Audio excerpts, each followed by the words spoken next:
Setiap kali sang ibu meminta turun ke sawah dan selalu menolak.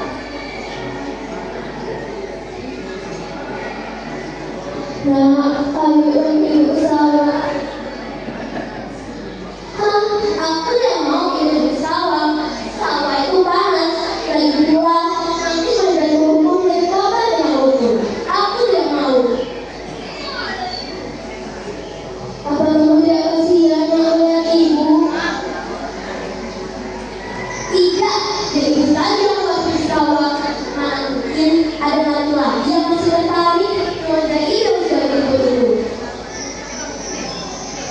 Begitulah cara anaknya setiap kali sang ibu meminta hidup di sawah.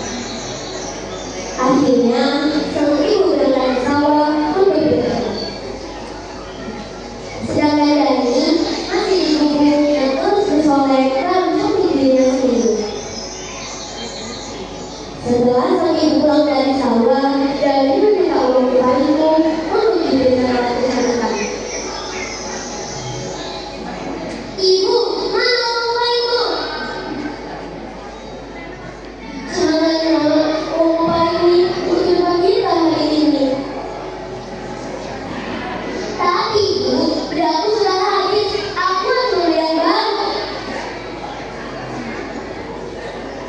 Kamu memang tidak tahu diri. Kamu hanya bisa menghabiskan uang, tapi tidak bekerja. Meskipun sang ibu marah, sang ibu tetap memberikan uang baik kepada Dani. Kejadian itu terus berulang hampir setiap hari. Setiap kali sang ibu mendapat uang kepada ibunya, Dani selalu memberikannya untuk menghabiskan hari lain. Pada suatu hari, Dani meminta ibunya pergi ke pasar untuk membeli makanan. Tapi sang ibu tidak tahu ajaran apa yang diinginkan Dani. Akhirnya sang ibu meminta Dani untuk mengikutnya ke pasar. Kalau begitu, ikuti saja ke pasar. Aku yang mau ikut ke pasar. Tapi kenapa nak? Ibu tidak tahu arti tentang apa yang kamu inginkan. Oke. Tapi dengan satu syarat, ibu harus berjalan di belakang. Tapi kenapa nak? Ibu, aku mau berjalan berdampingan dengan ibu.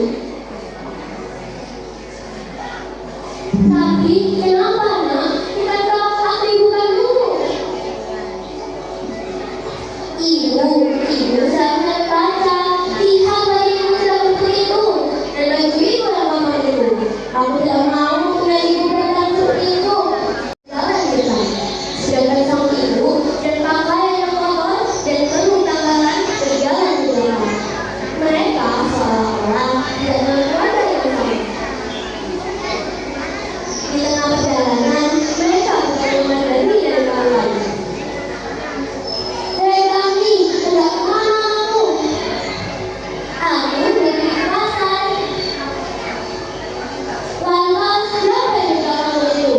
Apakah ibu-ibumu? Ibumu? Tentu saja bukan. Dia adalah pembantuku.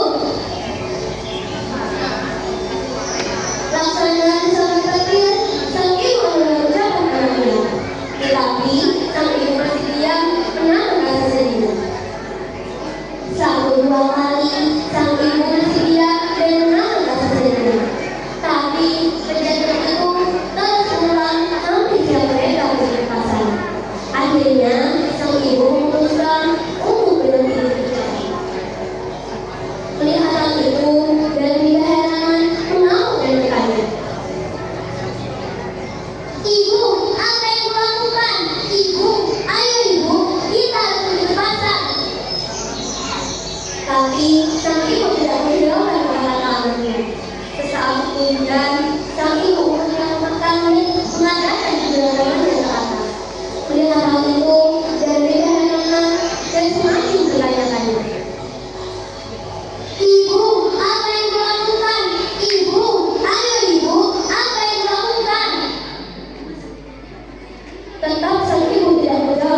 menurutnya.